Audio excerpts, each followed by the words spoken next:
제133편 로마에서 돌아옴. 로마를 떠나려는 준비를 마칠 때까지 예수는 자기 친구들 중 아무에게도 작별 인사를 하지 않았다. 다마스커스의 서기관은 예고 없이 왔다가 같은 방법으로 떠나갔다. 그를 알고 사랑했던 사람들이 그를 다시 만날 수 있다는 기대를 버린 것은 1년이 거의 지나갔을 때였다. 이 두 번째 해가 다 가기 전에 예수를 알고 지냈던 작은 집단의 사람들은 예수의 가르침에 대한 공통적인 관심과 그와 함께 지냈던 시절에 즐거웠던 서로의 기억들로 인하여 함께 모이게 되었다. 그리고 스토아 학파, 견유 학파, 신비주의자들로 구성된 이 소규모의 집단은 불규칙적이고 비공식적인 이러한 모임을 그리스도교의 초기 설교자들이 로마에 오게 되었을 때까지도 계속하고 있었다. 고노드와 가니드는 알렉산드리아와 로마에서 너무 많은 물건들을 구입하였기 때문에 소유물을 수송편으로 미리 타렌툼까지 보냈으며 그 동안 세 여행자는 거대한 아피아 도로를 따라 이탈리아를 가로질러 한가게 도보로 여행하였다. 이 여행에서 그들은 온갖 종류의 인간들을 만났다. 많은 고귀한 로마 시민들과 식민지 주민인 그리스인들이 이 길을 따라 살고 있었지만 비천한 노예들의 수많은 자손들도 이미 그 모습을 드러내기 시작하고 있었다. 타렌툼의 거의 반 정도 당도한 거리에서 점심시간에 휴식을 취하던 어느 날 가니드는 인도의 특권 계급 제도에 대한 그의 의견을 묻는 직접적인 질문을 예수에게 하였다. 예수는 이렇게 대답하였다. 인간 존재들이 여러 방면에서 서로 다르지만 하느님 앞에서 그리고 영적 세계에서는 모든 필사자가 동등한 자격으로 서 있다. 하느님이 보시기에는 오직 두 집단의 인간들이 있을 뿐이다. 그의 뜻을 행하려고 갈망하는 자와 그렇지 않은 자이다. 사람이 거주하는 세상에 대한 우주적인 견해를 고려할 때 두 가지로 크게 구분되는데 하느님을 아는 자들과 그렇지 못한 자들이다.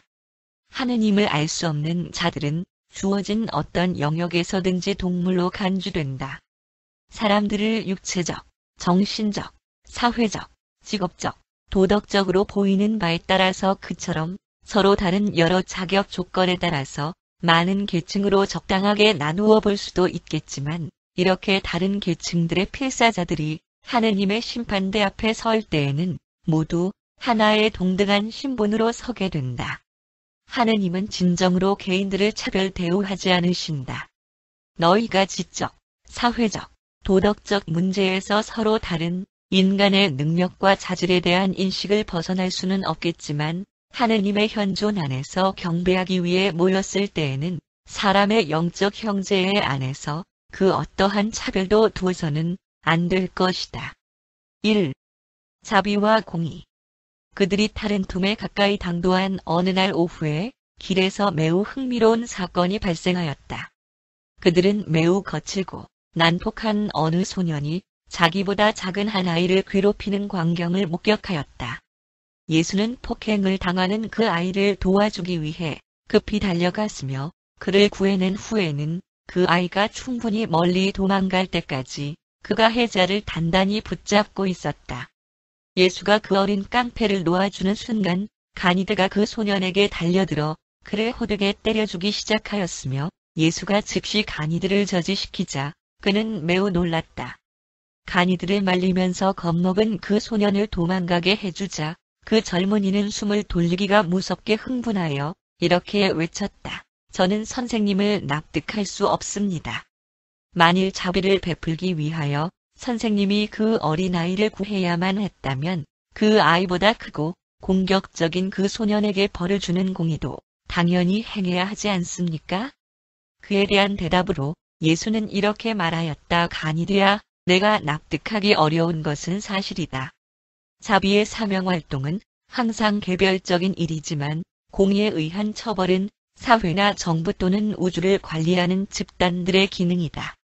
나는 한 개별 존재로서 자비를 베풀 권한이 있고 곤경에 처한 그 아이를 구해주어야만 하였으며 가해자를 멈추기 위해 필요한 만큼의 완력을 사용하는 것도 전혀 모순되지 않는다. 그것이 바로 방금 내가 행한 일이었다. 나는 곤경에 처한 그 아이의 해방을 성취하였고 그것으로 나의 자비의 행위는 끝이 난 것이다.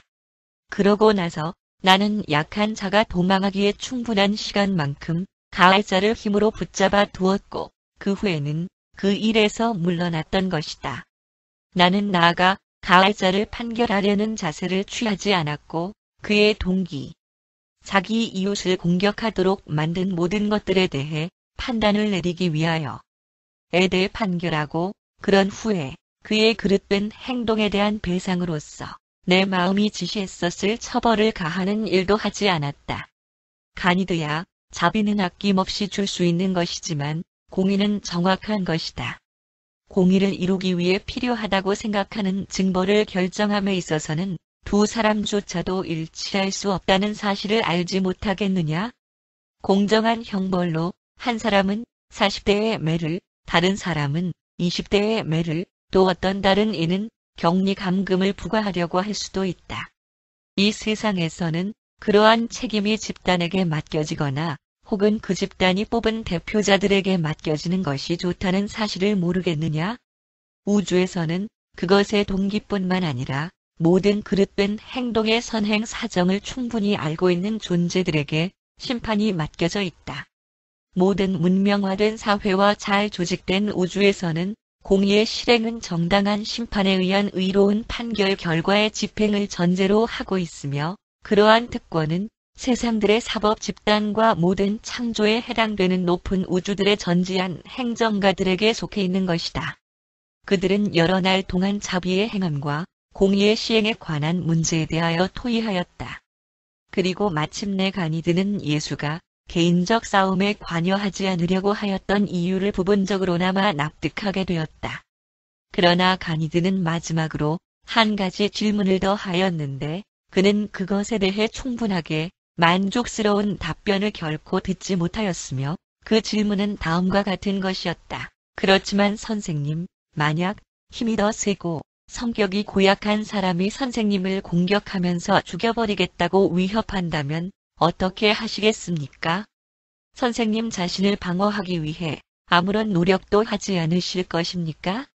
예수는 자신을 주시하고 있는 우주에게 낙원 천국 아버지의 사랑을 본보기로 보여주기 위해 이 세상에 살고 있다는 것을 그에게 밝히기를 꺼려하였기 때문에 그 예수는 그의 질문에 충만하고 만족할 만한 답변을 줄 수 없었음에도 불구하고 다음과 같이 많은 것들을 이야기해 주었다. 가니드야, 이러한 문제들 중에서 어떤 것들은 너를 무척 혼란에 빠지게 한다는 사실을 나는 알고 있으며 내 질문에 대한 대답이 되도록 노력해 보겠다. 우선 나의 개인에게 주어진 모든 공격에 대해서는 그가 해자가 하느님의 아들, 육신 속에 있는 나의 형제, 인지 아닌지를 생각해 볼 것이며 만약 그가 도덕적 판단과 영적 이성을 가지고 있지 않다고 생각되면 나는 주저없이 가해자에게 발생될 결과에 상관없이 내 온 힘을 다하여 나 자신을 방어할 것이다. 그러나 정당방위라 할지라도 나는 아들 관계를 이룩한 지위에 있는 이웃에게는 그렇게 대하지 않을 것이다. 나는 나를 향한 그의 폭행에 대해 판단을 하지 않은 채로 그리고 미리 그에게 응징하지는 않을 것이다. 나는 그로 하여금 그러한 공격을 하지 않도록 예방하여 중지시킬 모든 가능한 방법을 동원할 것이고 그것이 실패로 돌아갈 경우에는 그 공격을 완화시키는 방법을 찾을 것이다. 가니드야, 나는 하늘에 계신 아버지의 배려를 절대적으로 신뢰하고 있으며 하늘에 계신 내 아버지의 뜻을 행하기로 헌신하였다. 진정한 해가 나에게 미칠 수 있다고는 믿지 않으며 나를 배척하는 자들이 나에게 가하려는 어떤 행동에 의해서든지 내 일생의 사명이 정말로 위태로워지리라고는 믿지 않으며 두려워할 만한 어떤 폭행도 우리 친구들로부터 당하는 일이 결코 없을 것이다. 나는 우주 전체가 나에게 호의적이라는 사실을 절대적으로 확신한다. 나는 모든 불리한 상황에도 불구하고 전심에서 우러나오는 확신을 가지고 모든 힘을 지닌 이 진리를 믿고자 한다. 그러나 가니드는 충분하게 만족하지 못하였다. 그들은 이 문제들에 대하여 여러 번 이야기하였고 예수는 그에게 자신의 소년 시절의 체험들과 석공의 아들 야고보에 대한 이야기도 해주었다. 야고보가 예수를 방어하는 것을 자신의 일로 삼았던 사실을 알고 난 후에 가니드는 이렇게 말하였다. 이제 알 것 같습니다. 무엇보다도 정상적인 인간이라면 누구든지 선생님과 같은 친절한 사람을 공격할 일은 거의 없을 것이고, 만약 어떤 이가 생각지 않고 그런 행위를 한다 하더라도 마치 선생님이 언제나 곤경에 빠진 사람을 보고는 구해주는 것과 마찬가지로 선생님을 재빨리 도와줄 어떤 필사자가 틀림없이 가까이에 있게 된다는 것이군요. 선생님, 가슴으로는 저도 동의합니다만 머릿속으로는 제가 만약 야고보였다면 선생님이 방어하지 않는다는 것을 미끼로 공격했다고 여겨지는 무례한 사람들을 처벌하는 일을 저는 매우 즐겼었을 것이라는 생각이 여전히 맴돌고 있습니다. 선생님은 다른 사람들을 도와주고 곤경에 빠진 친구들을 돌보는 일에 많은 시간을 바치시기 때문에 선생님에게는 언제든지 방어해줄 어떤 사람이 항상 곁에 있을 것이므로 선생님의 삶의 여정이 상당히 안전하실 것으로 여겨집니다. 그러자 예수는 이렇게 대답하였다. 가니드야, 그 시험은 아직 임하지 않았으며 그때가 이르면 우리는 아버지의 뜻에 따라야만 할 것이다. 그것이 자아 방어와 무저항에 관한 어려운 이 주제에 대하여 이 소년이 자기 선생님으로부터 얻을 수 있었던 전부였다. 그는 다른 기회를 포착하여 조직된 사회는 올바른 권한을 시행함에 있어서 무력을 사용할 수 있는 모든 권한이 있다는 견해를 예수로부터 얻어낼 수 있었다. 2. 타렌툼에서 배를 탐. 화물을 내리기 위한 배를 기다리면서 선착장에서 기다리고 있는 동안 그 여행자들은 한 남자가 자기 부인을 학대하는 장면을 보게 되었다. 평상시 그의 습관대로 예수는 공격을 당하고 있는 사람을 위하여 중재에 나섰다. 그는 성난 남편의 뒤로 걸어 나가서 그의 어깨를 부드럽게 두드리면서 말하였다. 나의 친구여, 나와 잠깐 조용히 이야기할 수 있겠나? 화난 그 남자는 그러한 접근에 어찌할 바를 몰랐다. 그리고 잠시 당황하여 주저하다가 더듬거리며 말하기를. 그러시지요. 저에게 무슨 볼일이 있으십니까? 예수는 그를 한쪽으로 데리고 가서 이렇게 말하였다. 나의 친구여, 내가 보기에는 아주 끔찍한 어떤 일이 너에게 일어난 것 같아 보이는데. 무슨 일 때문에 너같이 건장한 사람이 이 많은 사람들 앞에서 자기 아내, 자기 아이들의 어머니를 공격하게 했는지 내게 말을 좀 해주었으면 한다. 내가 이러한 폭행을 하지 않으면 안 되는 충분한 이유를 갖고 있을 것이라고 나는 확신한다. 저 여인이 무슨 일을 했기에 자기 남편으로부터 이러한 대접을 받고 있는가? 내가 보기에 내가 자비를 베풀 의향은 없다 하더라도 공의를 사랑하는 사람이라는 것은 내 얼굴에서 읽을 수 있다. 내가 감히 말하겠는데 만약 내가 길가에서 도적들에게 공격을 당하고 있는 나를 발견하였다면 너는 주저하지 않고 바로 달려와 나를 구했을 것이다. 나는 내가 내 일생의 여정에서 그러한 용감한 일을 아마 여러 번 하였을 것이라고 생각한다. 자, 나의 친구여, 무엇이 문제인지 나에게 말해 보아라. 저 여인이 무슨 그릇된 일을 했느냐? 아니면 내가 어리석게도 이성을 잃고 생각 없이 그녀에게 폭행을 했느냐? 이 남자의 가슴을 감동시킨 것은 예수가 말한 내용 그 자체보다는 오히려 말을 마치면서 예수가 그에게 보여준 친절한 표정과 동정심 가득한 미소였다. 그 남자가 이렇게 말하였다. 당신은 견유학파의 사제이신 것 같은데 저를 말려주신 것에 감사를 드립니다. 제 아내는 그렇게 큰 그릇된 일은 저지르지 않았으며 착한 여자입니다만 공공장소에서 저를 비난하여 화를 돋우었고 그래서 제가 이성을 잃었습니다. 제가 자제력을 잃은 것에 대해 사과를 드리며 저에게 더 나은 삶의 방법을 가르쳤던 당신의 형제들 중에 한 분에게 오래 전에 하였던 저희 서약에 맞게 살 것을 약속합니다. 정말 약속합니다. 그런 다음 그에게 작별을 고하면서 예수는 이렇게 말하였다. 나의 형제여, 여자가 기꺼이 그리고 자발적으로 남자에게 권한을 주지 않는 한 그가 그녀에 대하여 어떤 정당한 권한도 갖지 못한다는 사실을 항상 기억하라. 내 아내는 너와 일생을 같이 보내고 고난을 함께 도와 헤쳐나가며 너의 아이들을 낳고 기르는 일에 있어서 더욱 힘든 몫을 담당하기로 약속하였으며 그녀는 이러한 특별한 봉사에 대한 대가로 한 남자가 자기 아이들을 낳아주고 길러주어야만 하는 동반자로서의 그 여인에게 줄 수 있는 특별한 보호를 너로부터 받는 것이 당연하다. 한 남자가 자기 아내와 아이들에게 증여하려는 사랑이 넘치는 보호와 배려는 창조적이고 영적 자아의식의 높은 차원에 대한 그의 도달을 가늠하는 척도이다. 남자들과 여자들이 불멸혼의 잠재성을 스스로 소유하도록 자라나는 존재를 창조하는 데 그들이 협력한다는 사실 안에서 하느님과 동반자라는 사실을 알지 못하겠느냐? 하늘에 계신 아버지는 우주의 자녀들의 영 어머니를 그 자신과 동등한 존재로 대우한다. 너의 자녀들의 삶 안에서 너의 자신을 번식하는 신성한 체험을 너와 함께 그토록 충만하게 공유하는 어머니 동반자와 협력하여 너의 일생과 거기에 관련되는 것들을 분담하는 것이 하느님다운 것이다. 하느님이 너를 사랑하듯이 내가 너의 자녀들을 그렇게 사랑할 수 있다면 하늘에 계신 아버지께서 광대한 우주의 모든 영자녀의 어머니 무한 영에게 영예를 돌리고 드높이는 것처럼 너는 너의 아내를 그렇게 사랑하고 소중히 여겨야 할 것이다.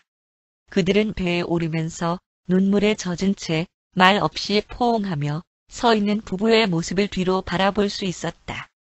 그 사람에게 하였던 예수의 말 중에서 후반 부분을 듣고 난 고노드는 하루 종일 거기에 대한 생각에 잠겨 있었으며 인도에 돌아가면 자기 가정을 개혁시키겠다고 결심하였다. 니코폴리스로의 여정은 순탄하였지만 바람의 방향이 좋지 않아 속도가 느렸다. 세 사람은 로마에서의 그들의 체험들에 대해 많은 시간 동안 이야기를 나누었고 예루살렘에서 서로 처음 만난 이래로 자기들에게 일어났던 모든 일들을 회상하였다. 가니드에게 개인적 사명활동에 영이 스며들기 시작하고 있었다. 그는 배의 항해사 일을 시작하였지만 둘째 날에 깊은 종교적 바다에 빠지자 자기를 도와달라며 여호수아에게 도움을 청하였다. 그들은 니코폴리스에서 며칠 동안 머물렀으며 그 도시는 아우구스토스가 50년 전에 악티움의 전투를 기념하기 위하여 승리의 도시로 세운 곳이었고 그가 그 전투를 시작하기 전에 집단을 이끌고 야영을 했던 장소였다. 그들은 배에서 만나게 된 그리스 사람인 예라미의 집에 머물렀는데 그는 유대인의 신앙으로 개종한 사람이었다. 사도 바울은 그의 세 번째 선교 여행 때 예라미의 아들과 함께 바로 이 집에서 겨울을 지내기도 하였다. 그런 후 그들은 같은 배를 타고 니코폴리스를 떠나 아카야라는 로마 식민지의 수도인 고린도로 항해하였다. 3. 고린도에서 그들이 고린도에 도착할 즈음에 가니드는 유대 종교에 많은 흥미를 가지게 되었으며 그래서 어느 날 그들이 유대 회당을 지나가다가 사람들이 안으로 들어가는 것을 보게 되었을 때 그가 예수에게 함께 경배에 참석하자고 제안하게 된 것은 전혀 뜻밖의 일이 아니었다. 그날 그들은 박식한 랍비의 이스라엘의 운명에 대한 설교를 들었으며 경배 후에 그들은 이 회당의 가장 높은 지도자인 크리스보를 만났다. 그들은 그 회당을 여러 차례 다시 찾아갔는데 주로 크리스보를 만나기 위해서였다. 가니드는 크리스보와 그의 아내 그리고 5명의 아이들을 매우 좋아하게 되었다. 또한 그는 유대인이 그의 가정을 어떻게 이끄는지를 살펴보는 것을 매우 좋아하였다. 가니드가 가정 생활을 공부하는 동안 예수는 크리스보에게 종교 생활에 대한 더 나은 방법을 가르치고 있었다. 예수는 진취적인 이 유대인과 20번 이상 만났으며 여러 해가 지난 후 바울이 바로 이 회당에서 설교를 하자 유대인들이 그의 복음을 배척하고 더 이상 그에게 회당에서 설교하는 것을 금지시켰으므로 그가 이방인들에게로 갔을 때 크리스보가 그의 온 가족과 함께 그 새로운 종교를 받아들였다는 점과 바울이 나중에 고린도에서 조직한 그리스도교 교회의 주요 지지자들 중에 하나가 되었던 것은 뜻밖의 일이 아니었다. 바울은 훗날에 실라스 그리고 디모데와 합세하여 고린도에서 18개월 동안 설교를 하였을 때 인도 상인 아들의 유대인 가정교사로부터 가르침을 받았다는 많은 사람들을 만나게 되었다. 고린도에서 그들은 세대륙으로부터 온 모든 종족의 사람들을 만났다. 그곳은 알렉산드리아와 로마 다음으로 지중해 제국에서 가장 국제적인 도시였다. 그 도시에는 사람들의 관심을 끄는 것들이 많이 있었고 가니드는 거의 해발 2000피트 위에 서 있는 도시를 방문하는 일에 한 번도 실증을 내지 않았다. 또한 그는 여가 시간 중 많은 부분을 유대 회당과 크리스보의 집에서 보냈다. 그는 유대 가정에서의 여자의 위치를 알고 나서 처음에는 놀라움을 금치 못하였고 나중에는 매료되었는데 그것은 이 젊은 인도인에게는 하나의 계시와도 같았다. 예수와 가니드는 또 다른 유대인 가정으로부터 자주 초대를 받았는데 회당 옆에 위치한 믿음이 깊은 상인인 유스도의 집이었다. 그리고 훗날에는 사도 바울이 여러 번 그의 집에 머물게 되었는데 거기에서도 그는 인도 청년과 그의 유대인 가정 교사와의 방문에 대한 이야기를 들었으며 그러는 동안 바울과 유스도는 그토록 현명하고 총명한 유대인 선생이 어떻게 되었는지에 대해 궁금해하였다. 로마에 있을 때 가니드는 예수가 그들과 함께 공중 목욕탕에 가기를 거절하는 것을 목격하였다. 그 후에 이 젊은이는 예수로 하여금 성의 관계에 대하여 좀 더 자기 의견을 표현하도록 여러 차례 유도해 보려고 하였다. 예수는 그 청년의 질문들에 대답을 하기는 하였지만 이러한 주제에 대하여 길게 토의하고 싶은 생각이 전혀 없는 듯이 보였다. 어느 날 저녁에 그들이 성벽이 바다로 이어지는 곳 가까이로 나가서 고린도를 산보하고 있었을 때 도메 중부가 말을 걸어왔다. 가니드에게는 예수가 최고의 이상을 가진 사람이라는 것과 그는 부정하거나 혹은 악의 기미가 있는 모든 것을 혐오한다는 관념이 당연하게 몸에 배어 있었으므로 그는 이러한 여자들에게 날카롭게 쏘아붙이면서 그녀들에게 비키라고 거칠게 손짓을 하였다. 이것을 본 예수가 가니드에게 이렇게 말하였다. 너의 호의는 고맙지만 너는 하느님의 자녀들에게 얘기하면서 비록 어쩌다가 그들이 실수를 범한 자녀가 되어 있다 해도 그렇게 주제넘게 말해서는 안 된다. 우리가 누구기에 이 여자들에 대한 심판 자리에 앉겠는가? 그들이 먹고 살기 위한 방편으로 그러한 수단에 의지하도록 그들을 몰아붙인 모든 환경들을 내가 알 수 있느냐? 우리가 이러한 문제들에 대하여 함께 이야기하면서 여기에 잠시 멈추자꾸나. 매중부들은 가니드에게보다는 오히려 예수의 말에 더욱 더 놀랐다. 그들은 그곳에서 달빛 아래에 서 있었고 예수는 이렇게 계속하여 말하였다. 하늘에 계신 아버지의 선물, 신성한 영이 모든 인간 마음 안에서 살고 있다. 이 선한 영은 우리를 하느님께로 인도하고 우리로 하여금 하느님을 발견하여 그분을 알도록 도와주는 일에 언제나 분투하고 있다. 그러나 한편으로는 또한 필자서 안에는 개별 존재와 종족의 안녕을 위해 봉사하도록 창조주께서 넣어주신 많은 자연의 물리적 경향들이 있다. 그래서 지금 남자와 여자 사람들이 그들 자신을 납득하려는 노력에서 그리고 대체로 그렇게 이기심과 죄에 지배되는 세상에서 삶을 살아가는 데에서의 다양한 어려움과 맞붙어 싸우려는 노력에서 혼란을 겪게 되는 것이다. 가니드야, 이 두 여인들 중 누구도 의도적으로 사악하지 않다는 것을 나는 알 수 있다. 그들이 많은 슬픔을 체험했다는 것을 그들의 얼굴 표정으로 나는 말할 수 있으며 그들은 분명히 잔인한 숙명의 손에서 매우 고통을 겪어왔으나 그들이 의도적으로 이러한 종류의 일생을 선택한 것이 아니었고 그들은 절망의 가장자리에서 낭망하여 그때의 상황에 굴복하였으며 그들에게 더 이상 희망이 없어 보이는 그 환경에서 빠져나가는 최선의 방법으로 이러한 어쩔 수 없는 생계수단에 의지해왔던 것이다. 가니드야, 어떤 자들은 진정으로 가슴에서부터 악하다. 그들은 고의적으로 비열한 일들을 하기를 선택하지만 그러나 내가 지금 이렇게 눈물 젖은 얼굴들을 들여다보면서 나쁘다거나 악한 어떤 것이라도 찾을 수 있느냐? 그리고 예수가 그의 대답을 듣기 위해 말을 멈추자 가니드의 목소리는 막혀버렸고 머뭇거리며 간신히 이렇게 대답하였다. 선생님, 찾지 못하겠습니다. 그들에 대한 저희 무례함에 대해 사과를 드립니다. 그들의 용서를 구하겠습니다. 그러자 예수가 말했다. 하늘에 계신 아버지께서 그들을 용서한 것을 그분을 대신하여 내가 말하는 것과 같이 그들이 너를 용서했다는 것을 그들을 대신하여 내가 말하겠다. 자, 너희 모두는 나와 함께 친구의 집으로 가서 그곳에서 우리는 간단한 음식을 청한 후 앞으로의 새롭고 나은 일생을 위한 계획을 세워보도록 하자. 놀란 여자들은 이때까지 한마디의 말도 하지 않고 있었으며 서로를 쳐다보다가 남자들의 뒤를 따라 조용히 걸어갔다.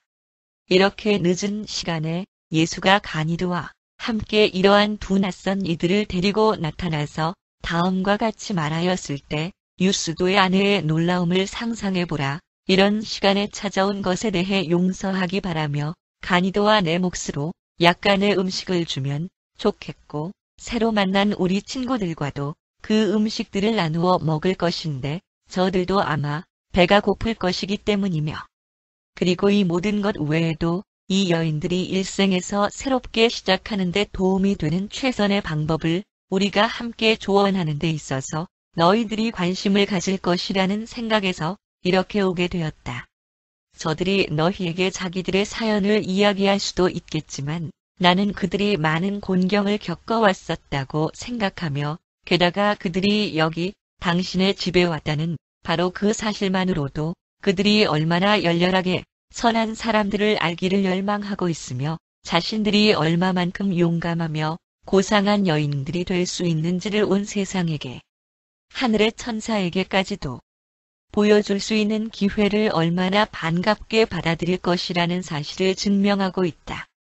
유스도의 아내인 마르다가 식탁에 음식을 차려놓자 예수는 뜻밖의 작별을 구하며 이렇게 말하였다. 시간도 너무 늦었고 또한 이 젊은이의 아버지가 우리를 기다리고 있기 때문에 지고자의 사랑을 받는 자녀들인 너희들, 세 여인들, 을 여기에 남겨두고 먼저 떠나는 것을 용서하기 바란다.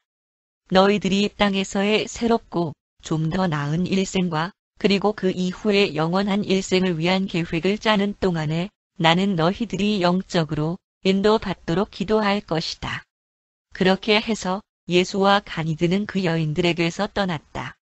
이때까지도 매춘부들은 아무 말도 하지 않고 있었으며 가니드 역시 마찬가지로 말을 잃고 있었다.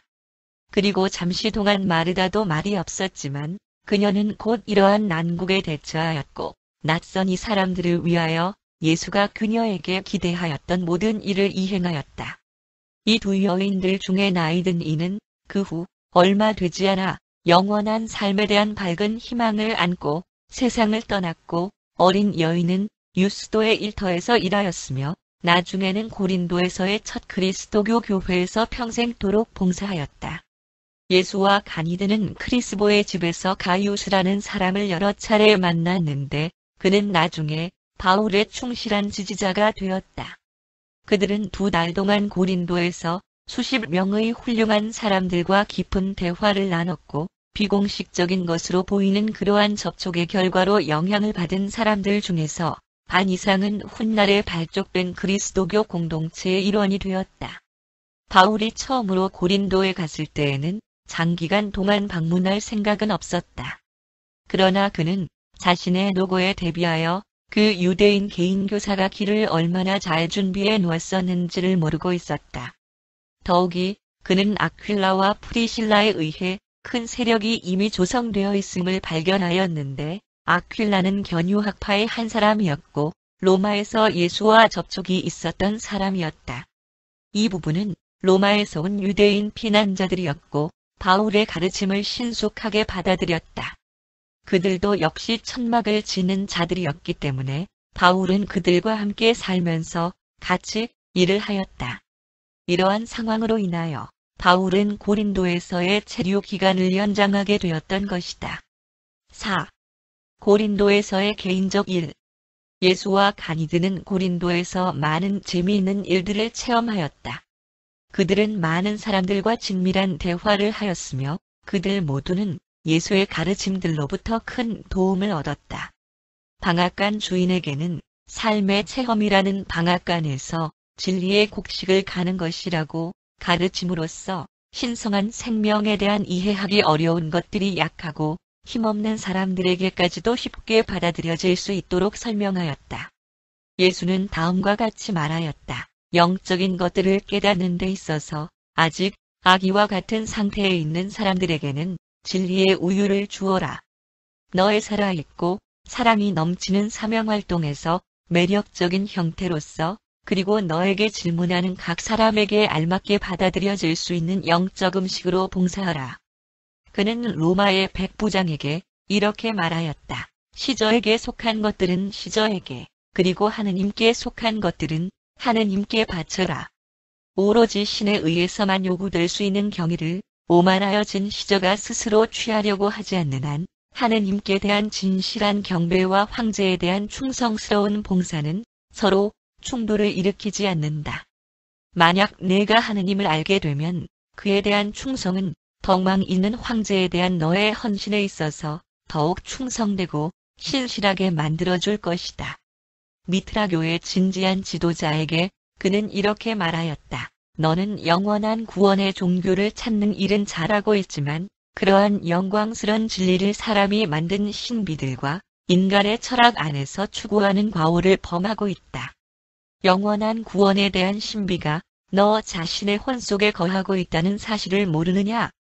하늘의 하느님께서 자신의 영이 내 안에 거할 수 있도록 보내신다는 것과 이 생명을 통하여 그리고 죽음의 문전에서부터 하느님이 그의 자녀들을 맞이하기 위해 기다리시는 영원한 최고의 빛에 다다를 때까지 진리를 사랑하고 하느님께 봉사하는 필사자들을 이 영이 인도한다는 사실을 모르겠느냐?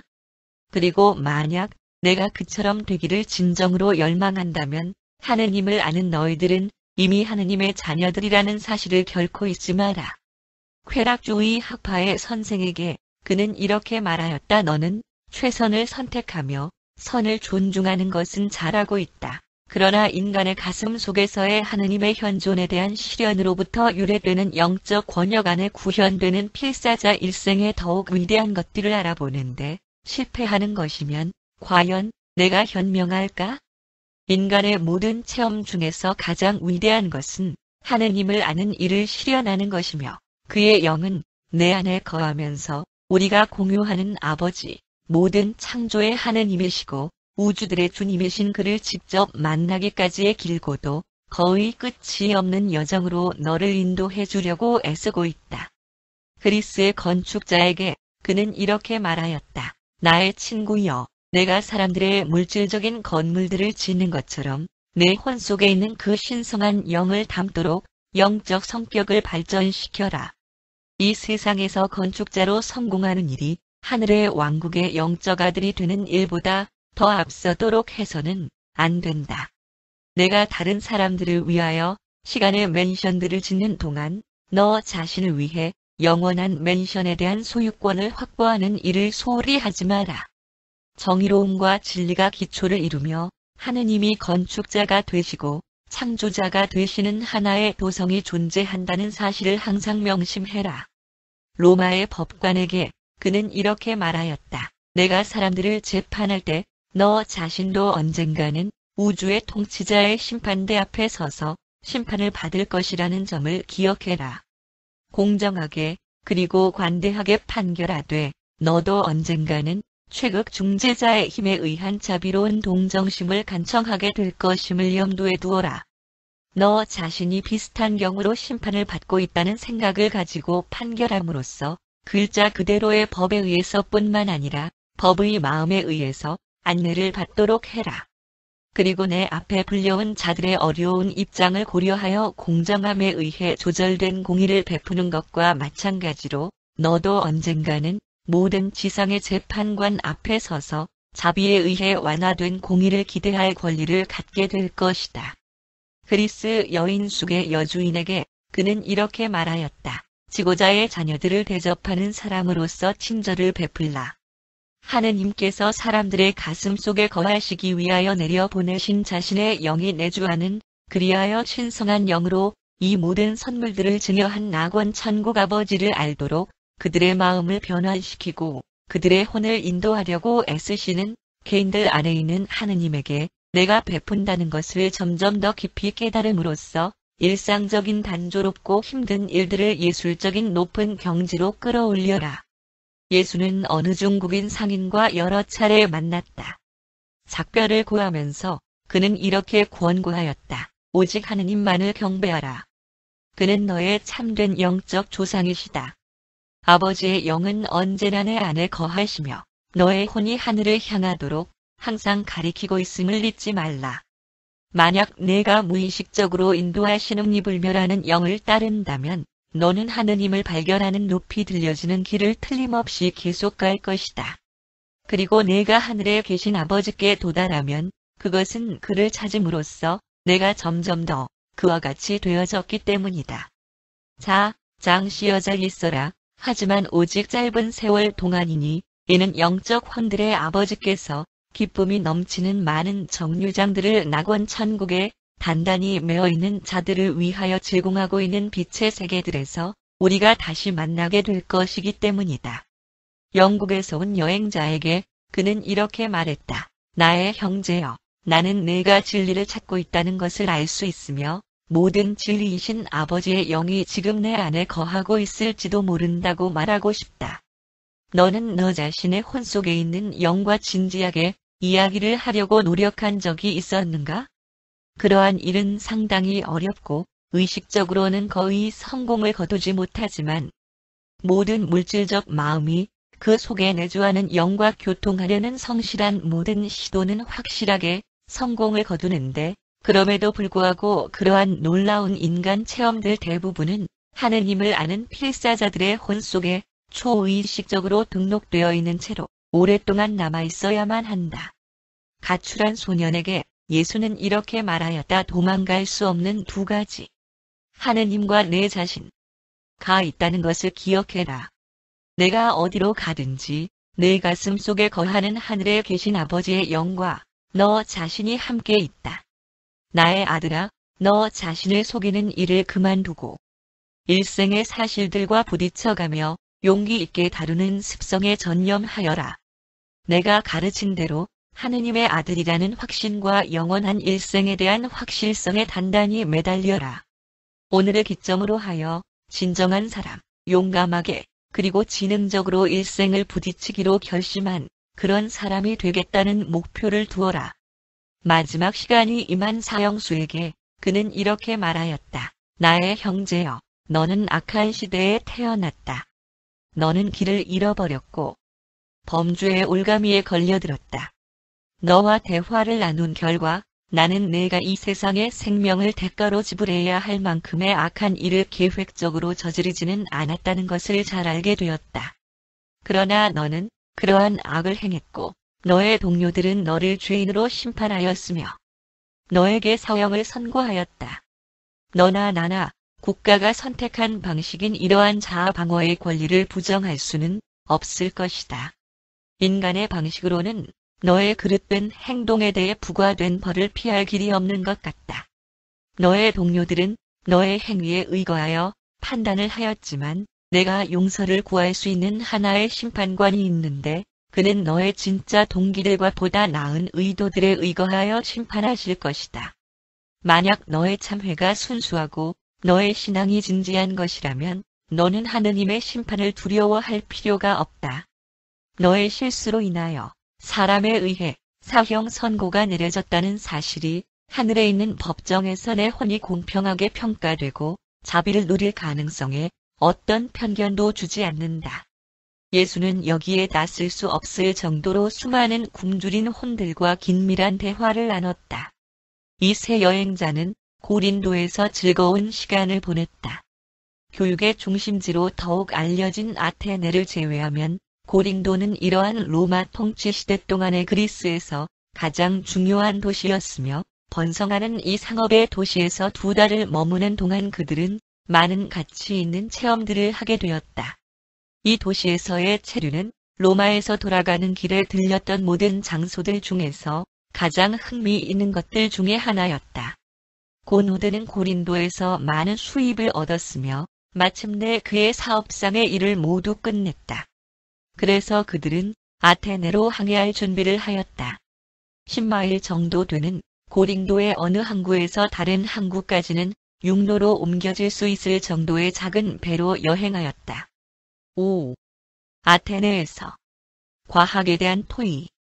그들은 곧 그리스의 과학과 학문의 오래된 중심지에 도착하였고 가니드는 그리스에, 그것도 아테네에 와 있다는 생각에 흥분하였는데 그곳이 자기 나라인 인도 국경까지 한때 지배하였던 알렉산더 제국의 문화적 중심지였기 때문이었다. 사업상 볼 일은 거의 없었으며 그래서 고노드는 많은 흥미있는 장소들을 방문하고 다방면의 학식을 가진 선생이 자기 아들과 주고받는 재미있는 토의들에 귀를 기울이면서 예수와 가니드와 함께 많은 시간을 보냈다. 아테네에는 하나의 위대한 대학이 여전히 번영을 누리고 있었고 그 3사람은 그 대학의 강의실들을 자주 방문하였다. 예수와 가니드는 그들이 알렉산드리아에 있는 박물관에서의 강의에 참석하였을 때 플라톤의 가르침에 대해 면밀하게 토론을 했었다. 그들 모두는 아직도 도시의 곳곳에서 발견할 수 있는 그리스의 예술 작품들을 관람하였다. 그 아버지와 아들은 예수가 그들의 숙소에서 어느 날 저녁 그리스 철학자와 과학에 대해 토의한 내용을 매우 재미있게 들었다. 이 현학자는 거의 3시간 동안 견해를 피력하였고 그의 말이 끝나자 예수가 말하였는데 현대적인 사상으로 표현하면 다음과 같다. 과학자들이 언젠가는 중력, 빛, 그리고 전기의 에너지와 기세를 재을 수 있게 되겠지만 그 과학자들은 이들 우주 현상이 무엇인지를 절대로 과학적으로 말해줄 수 없다. 과학은 물질적 에너지 작용들을 다루며 종교는 영원한 가치들을 다룬다. 진정한 철학은 이러한 양적인 관찰과 질적인 관찰을 연관시키기 위해 최선을 다하는 지혜로부터 태동된다. 순전히 물질적인 과학자들은 영적으로 눈이 머는 것은 그만두고라도 수학적 자부심과 통계학적 자기중심주의에 시달리게 되는 위험이 항상 도사리고 있다. 논리는 물질적 세상에서 유효하고 수학은 물질적인 것들에게만 제한적으로 적용될 경우에만 신뢰할 수 있지만 일생의 문제들에 적용될 경우에는 그 2가지 모두 전적으로 믿을 만하거나 틀림없는 것으로 간주될 수 없다. 일생은 전적으로 물질적인 것만은 아닌 현상들을 포옹한다. 만약 한 사람이 양 한 마리의 털을 깎는데 10분을 소요된다면 수학은 10사람이 1분에 그 양의 털을 깎을 수 있다고 말할 것이다. 그것은 수학적으로는 맞을지 몰라도 실제적으로는 사실이 아닌데 왜냐하면 10사람이 그 일을 할 수 없기 때문이며 그들이 서로에게 방해가 되어 일이 매우 지연될 것이기 때문이다. 만약 한 사람이 어떤 특정한 단위의 지적 그리고 도덕적 가치를 나타내고 있다면 수학은 10사람이 10배의 가치를 나타낼 수 있다고 주장할 것이다. 그러나 사람의 개인성을 다루는 데 있어서는 그러한 개인성 연합은 단순한 산술적 합계라기보다는 오히려 관련된 개인성들 숫자에 대한 2차 방정식의 합계가 사실에 더 가까울 것이다. 합동하여 일하는 조화된 인간 존재들의 사회 집단은 그 부분들의 단순한 합계보다는 훨씬 더 큰 기세를 나타낸다. 양은 하나의 사실로 증명될 수 있고 그리하여 과학적 균일성을 갖추게 된다. 본질 특성은 마음의 해석 문제이기 때문에 가치들에 대한 하나의 평가를 의미하며 그렇기 때문에 그것은 반드시 개별 존재의 체험으로 남아 있어야만 한다. 과학과 종교가 둘 모두 덜 독단적이 되고 비평을 더 잘 받아들일 수 있게 되면 철학은 우주에 대한 지능적 이해를 통하여 합의를 이루기 시작할 것이다. 만약 너희가 우주의 작용들을 실제성으로 인식할 수만 있다면 하빌은 조화 우주 안에 존재한다. 실제의 우주는 영원한 하느님의 모든 자녀에게 호의를 갖고 있다.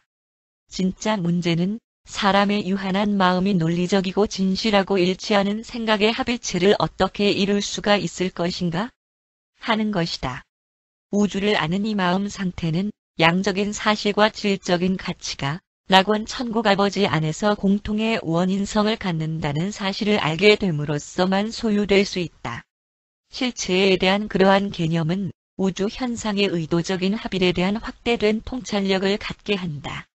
그것은 진보적인 개인성 성취의 영적 목표까지도 드러낸다.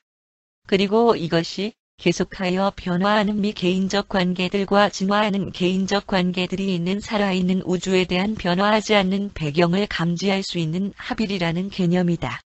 물질과 영, 그리고 그들 사이에 개재하고 있는 상태는 실제 우주의 진정한 합일이 이루는 서로 관계되고 상호 연합된 세 가지 차원들이다.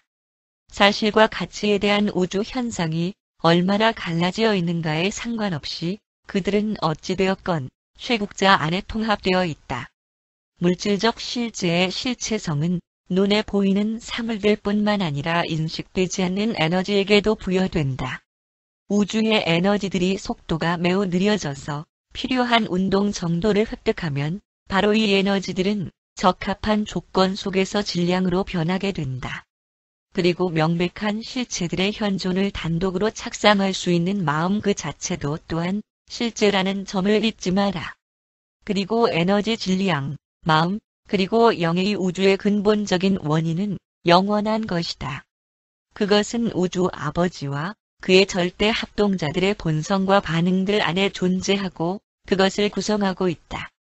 그들 모두는 예수의 말들에 경탄하였고 그때 그리스인이 떠나면서 이렇게 말하였다. 나는 인종적 우월감이나 종교와는 상관없는 어떤 것을 생각하고 이야기하는 유대인을 마침내 만나보게 되었습니다. 그러고 나서 그들은 모두 잠자리에 들었다. 아테네에서의 체류는 즐겁고 유익한 것이었으나 인간들과의 접촉에 있어서는 그렇게 특별한 결실을 맺지 못하였다. 그 당시의 아테네인들 거의 대부분은 자기들의 과거 명성에 대하여 그리고 또한 다른 한편으로는 과거의 시절에 그리스가 영광을 누리고 사람들의 마음에 지혜가 있었던 때에 살았던 열등한 노예들의 저들 후손들, 정신적으로 어리석고 무지한 자들에 대하여 자만심을 가지고 있었다. 그렇지만 아테네 시민들 가운데에서는 많은 명민한 통찰력의 마음들이 여전히 발견될 수 있었다. 6. 에베소에서 혼에 대한 강론. 아테네를 떠난 그 여행자들은 트로아를 경유하여 아시아 지방에서 로마의 수도 역할을 하는 에베소로 갔다. 그들은 도시에서 2마일가량 떨어져 있는 에베소인들의 유명한 아르테미스 신전을 여러 차례 방문했다. 아르테미스는 수아시아 전역에서 가장 유명한 여신이었으며 그것은 고대 아나톨리안에서의 아주 초기 시대의 어머니 여신을 이제껏 영속한 것이었다. 그 여신을 경배하기 위해 바쳐진 거대한 사원에는 조잡한 우상들이 전시되어 있었는데 하늘로부터 내려온 것이라고 알려져 있었다. 가니드는 신성의 상징으로 형상을 존경하도록 일찍이 배웠던 것들 전부를 버리지는 못하고 있었으며 수아시아의 이달산의 여신에게 경의를 표하기 위하여 은으로 만들어진 작은 성물함을 사는 것이 좋겠다고 생각하였다. 그날 밤에 그들은 사람의 손으로 만들어진 물건들을 경배하는 것에 대해 오랫동안 이야기를 나눴다. 그곳에 머물던 셋째 날에 그들은 항만 입구를 준설하는 것을 살펴보기 위하여 강을 따라 걸어 내려갔다. 점심때 그들은 고향을 몹시 그리워하면서 매우 풀이 죽어있는 한 젊은 페니키아 사람과 이야기를 나눴으나 무엇보다도 그는 도저히 이해할 수 없는 승진을 임명받은 어떤 젊은이를 시기하고 있었다. 예수는 그에게 위안의 말을 해주면서 유대의 오래된 속담을 인용하였다. 사람의 타고난 재능이 그를 위한 여지를 만들며 그리고 그를 존귀한 자의 앞으로 데려간다. 그들이 지중해를 여행하는 동안 방문했던 모든 큰 도시들 중에서 이곳만큼 훗날의 그리스도교 선교사들의 일에 도움이 되는 과업을 적게 성취한 곳이 없었다. 그리스도교가 에베소에서 시작할 수 있었던 것은 대체적으로 바울의 노력을 통해서였으며 그는 이곳에서 2년 이상을 살았는데 그는 천막을 짓는 일을 하면서 티라누스 학파가 대부분이었던 청중들에게 종교와 철학에 관하여 매일 밤 강의하였다. 이 지역에 철학 학파와 관계가 있는 한 진보적인 사상가가 있었는데 예수는 그와 몇 차례의 유익한 회합을 가졌다. 이 토의를 통하여 예수는 혼이라는 단어를 반복하여 사용하였다. 이 박식한 그리스인은 마침내 예수에게 그가 사용하는 혼이라는 말이 무엇을 의미하는 것인지에 대해 물었으며 그는 이렇게 대답하였다. 혼은 인간 존재를 동물 세계의 차원을 뛰어넘어 언제까지나 고양시켜주는 자아를 반영하고 진리를 식별하고 있고 영을 인식하고 있는 사람의 한 부분이다. 자아의식 자체만으로 그리고 저절로 혼이 되는 것은 아니다. 도덕적 자아의식은 진정한 인간 자아 실현이고 사람의 혼의 기초를 이루고 있으며 그 혼은 인간 체험의 잠재적인 구원 가치를 나타내는 사람의 한 부분이다. 도덕적 선택과 영적 달성, 하느님을 아는 힘과 그와 같이 되고자 하는 충동은 혼의 특징들이다. 사람의 혼은 도덕적 사고와 영적 활동을 떠나서는 존재할 수 없다. 정지하고 있는 혼은 죽어가는 혼이다. 그러나 사람의 혼은 마음속에 내주하고 있는 신성한 영과는 구별된다. 그 신성한 영은 인간 마음의 첫 번째 도덕적 활동과 동시에 도착하며 그것은 바로 혼이 탄생되는 사건이다. 혼이 구원되거나 혹은 소멸된다는 것은 도덕적 의식이 그것과 연합된 천부적으로 부여받은 불멸하는 영적 자질과의 영원한 결합을 통하여 생존의 지위를 달성하였는가 아닌가에 달려있다. 구원은 도덕적 의식의 자아 실현에 대한 영성화이며 그것 때문에 생존의 가치를 소유하게 된다. 모든 형태의 혼적인 갈등은 도덕적이거나 영적 자아의식과 순수하게 지적인 자아의식 사이의 조화 부족에서 기인된다. 인간의 혼은 성숙되고 고상해지고 영성화되었을 때 하늘의 지위로 가까워져 가며 그것을 통하여 물질적인 것과 영적인 것, 물질적 자아와 신성한 영 사이에 개재하는 하나의 실존 개체로 점점 더 존재하게 되어간다. 인간 존재에 진화하는 혼은 말로 표현하기가 어렵고 그것을 실증하기란 더욱 어려운데 왜냐하면 그것은 물질적인 연구나 혹은 영적 증명의 방법으로 발견되지 않기 때문이다. 물질적 과학은 혼이 실제를 실증할 수 없으며 순수한 영 실험도 할 수 없다. 물질적 과학과 영적 기준 모두가 인간 혼이 실제를 발견할 수 없음에도 불구하고 도덕적 의식을 가진 모든 필사자는 자신의 혼을 하나의 실제적이고 사실적인 개인적 체험으로 알고 있다. 7. 키프로스에서의 체리우. 마음에 관한 강연. 그 여행자들은 로드에 잠시 머무르다가 키프로스를 향하여 항해하였다.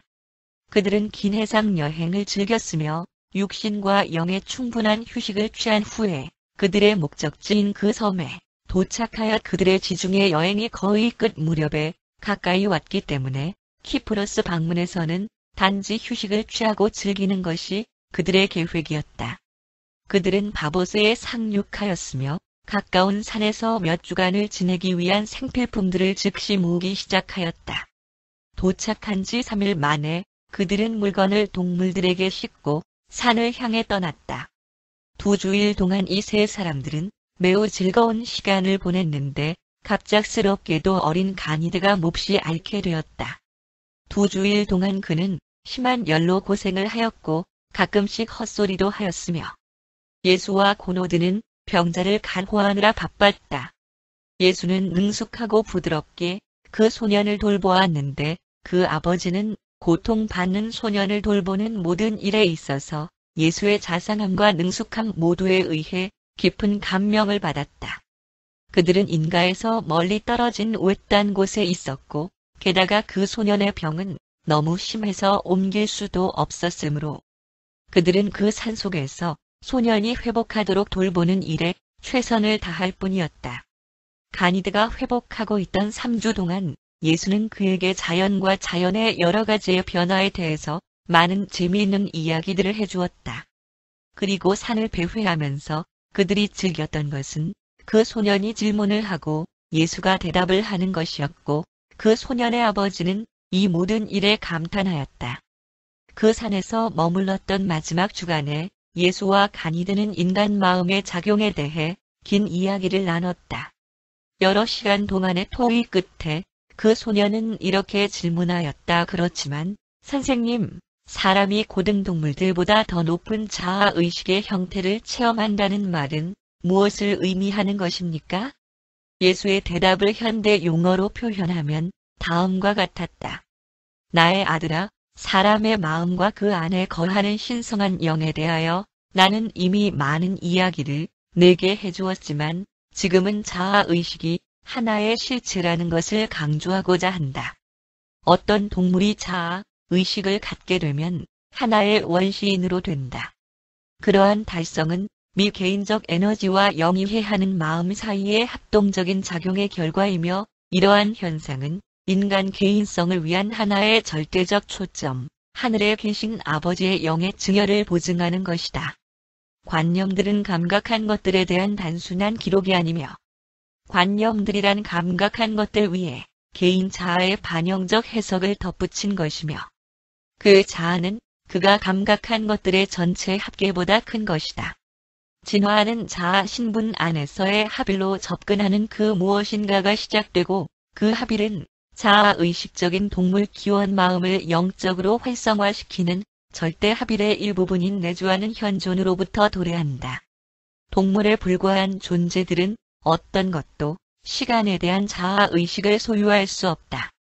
동물들은 연합된 감각인식과 그것을 기억하는 생리학적 합동체계를 소유하고는 있지만, 감각에 대한 의미 있는 인식을 체험한다거나 혹은 지능적이고 반영적인 인간의 해석들이 내리는 결론 속에 나타나는 것과 같은 통합된 육체적인 체험들의 의도적인 연합을 나타내는 경우는 전혀 없다.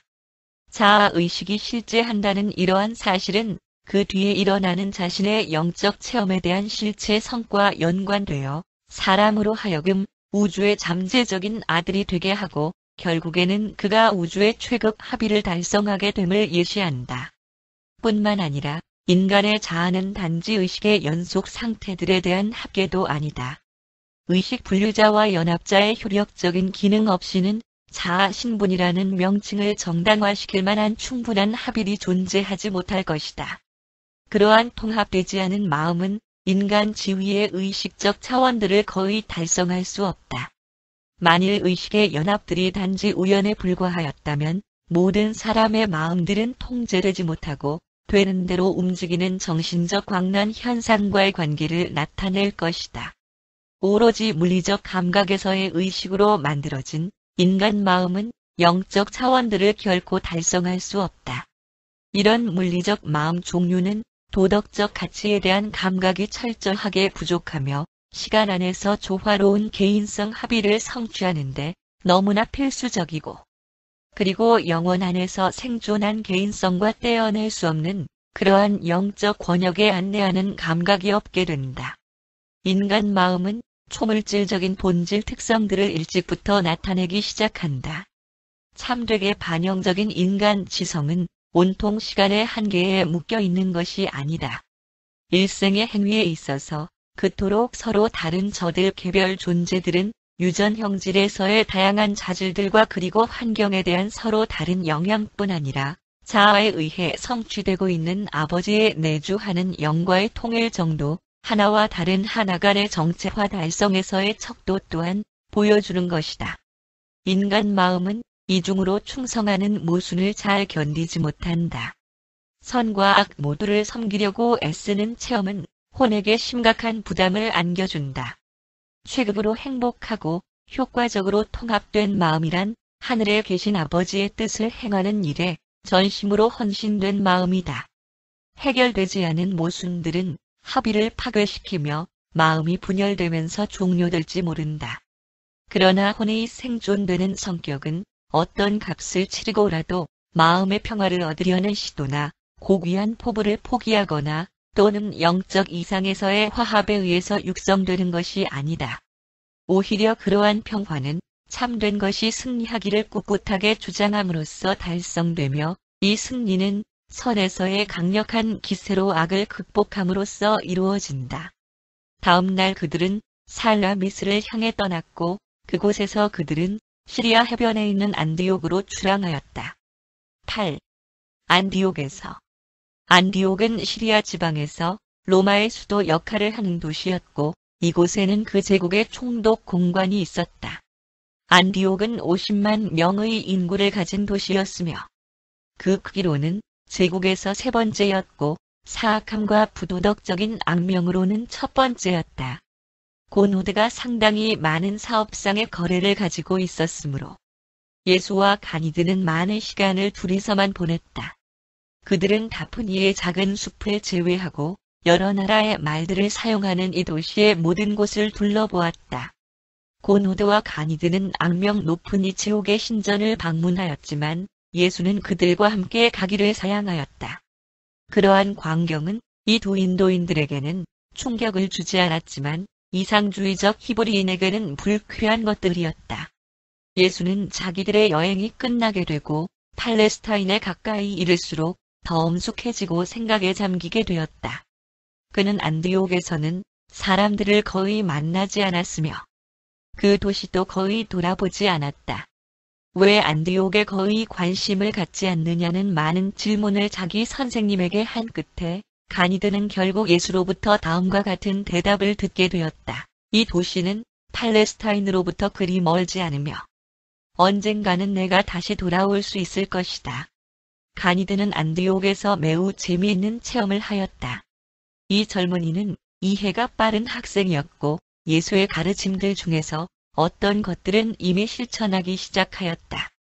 안디옥에서 그의 아버지의 사업에 관여를 하고 있었던 한 인도인이 있었는데 그가 너무 불친절할 뿐만 아니라 불만까지 심해지게 되어 그를 내쫓는 것을 고려하게 되었다.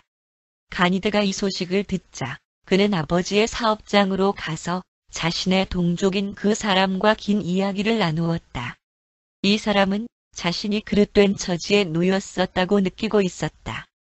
가니드는 하늘에 계신 아버지에 대해서 이야기해 주었으며 여러 방면으로 그의 종교적 견해를 넓혀 주었다. 그러나 가니드가 말했던 모든 것들 중에서 유대 속담의 인용이 그에게 가장 효과를 주었는데 그 속담은 다음과 같은 것이었다. 무엇이든지 내 손으로 할 수 있는 일을 만나거든 온 힘을 다하여 그것을 해라.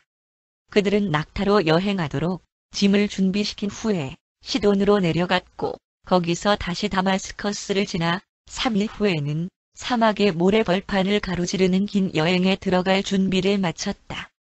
9. 메소포타미아에서 사막을 가로지르는 대상 여행은 이미 여행에 관록이 붙은 이 사람들에게는 그렇게 새로운 체험이 되지 못하였다. 가니드는 자신의 선생님이 20마리의 낙타의 짐을 싣는 것을 도와주는 것과 그들 자신의 짐승들을 선수 이끌고 갈 것을 자원하는 것을 보고 감탄하면서 이렇게 말하였다. 선생님께서 할 수 없는 것이 어떤 것이 있습니까? 예수는 단지 미소를 지으며 대답하였다. 열심히 공부하는 학생의 눈에는 명예가 없는 선생이 있을 수 없다는 게 분명하구나. 그렇게 해서 그들은 고대 도시인 우르로 출발하였다.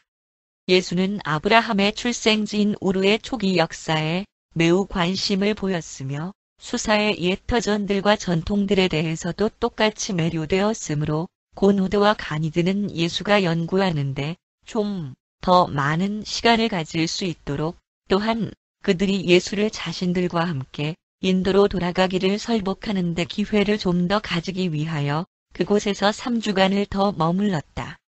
가니드가 지식, 지혜, 진리 사이의 차이점들에 대하여 예수와 긴 이야기를 나눈 것은 우르에서였다.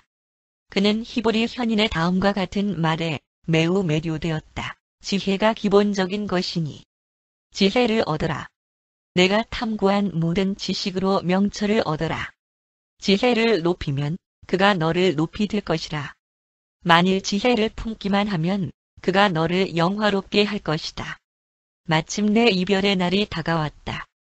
그들은 모두 대담하였고 특히 그 젊은이가 그러하였으나 그것은 매우 힘들고 괴로운 체험이었다.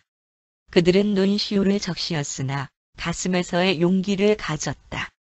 가니드는 자기 선생에게 작별 인사를 하면서 이렇게 말하였다. 안녕히 가십시오, 선생님. 그러나 언제까지나 그런 것은 아닙니다. 제가 다시 다마스커스에 오면 선생님을 찾아뵙겠습니다. 저는 선생님을 사랑합니다. 왜냐하면 하늘에 계신 아버지는 선생님과 같으신 어떤 분이라고 생각이 들기 때문이며 적어도 당신께서 제게 이야기해 주신 그와 당신이 매우 닮았다는 것을 저는 알고 있습니다. 선생님의 가르침들을 기억하겠습니다만 무엇보다도 저는 선생님을 결코 잊지 못할 것입니다. 그의 아버지는 말하기를 우리를 좀 더 나은 사람으로 만드시고 하느님을 알도록 도와주신 위대한 선생님에게 작별을 고합니다. 그러자 예수는 대답하기를 평화가 당신들 위에 있고 하늘에 계신 아버지의 축복이 항상 함께 있기를 바랍니다. 그리고 예수는 해변가에 서서 정박하여 기다리고 있는 배 쪽으로 작은 배가 그들을 태우고 나가는 것을 바라보았다. 그렇게 해서 주는 인도에서 온 그의 친구들을 카락수에서 작별하였는데 이 세상에서는 그들을 다시 만나지 못했으며 그들은 나중에 나사렛의 예수로 나타난 그 사람이 그들이 방금 작별을 한 동일한 이 친구, 그들의 선생 여호수아 이었음을 이 세상에서는 결코 알지 못하였다. 인도에서 가니드는 성장하여 유능한 아버지의 훌륭한 계승자로서 영향력 있는 사람이 되었으며 자기가 사랑하는 선생님으로부터 배운 많은 고귀한 진리들을 널리 전하였다. 가니드는 자기가 살아있던 훗날에 팔레스타인에서 십자가에서 그의 생애를 끝낸 이상한 선생에 대한 소문을 들었을 때 그 사람의 아들의 복음과 자신의 유대인 선생님의 가르침에서 유사성을 발견하였지만 이 두 사람이 실제로 같은 사람이라는 생각은 결코 하지 못하였다. 그렇게 해서 사람의 아들의 일생에 있어서 여호수아 선생의 사명이라고 부를 수도 있는 장이 끝나게 되었다.